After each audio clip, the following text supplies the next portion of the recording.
So I'm going to be honest. There is one question that I frequently get asked about from our students and our clients.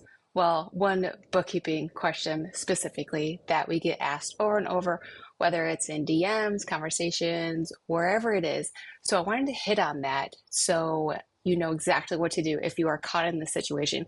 Because it's a situation that most business owners find themselves in, and then they don't know what to do with that information on the back end when it comes to the bookkeeping.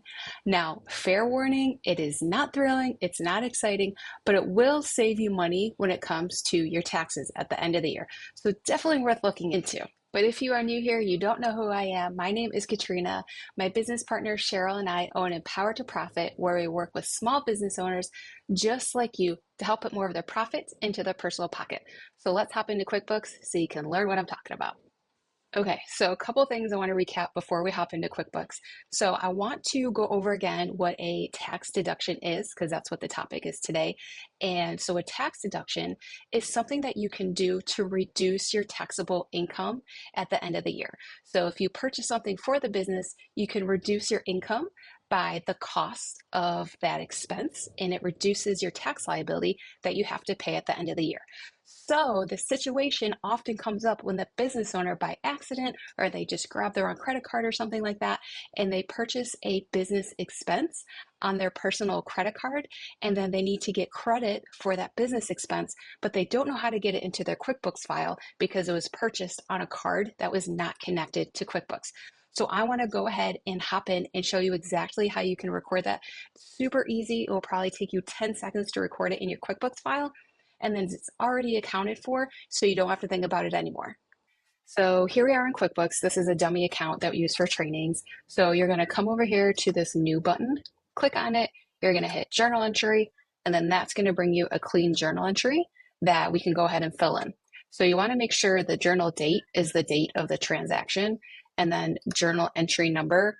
You can just label it as what it is. So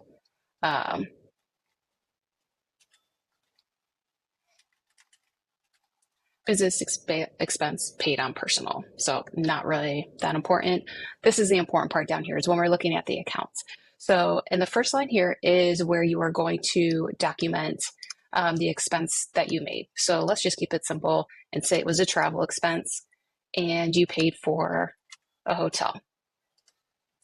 And you're going to put the expense on the debit line. So let's say it was $100, and you can just make a note like paid on personal card. So just if you look at it, you remember what happened. On the next line, this is where you're going to record that you paid for it out of your personal. So you're going to put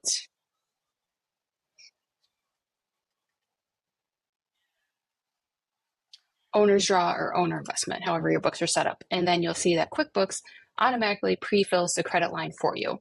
And then I like to note in the memo,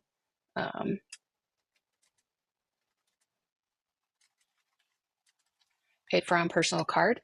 And then all you're going to do from there is save and close. Bada bing, bada boom, everything's captured.